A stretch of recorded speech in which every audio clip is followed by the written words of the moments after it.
Ayan, nagtampisaw ang bata. Napakaganda ng tubig, lamig.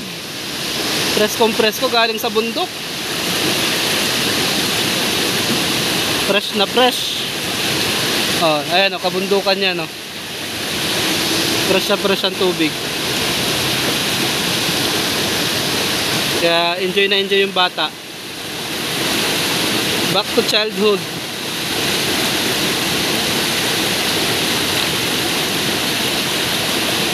Ano, lakas ang tubig, oh.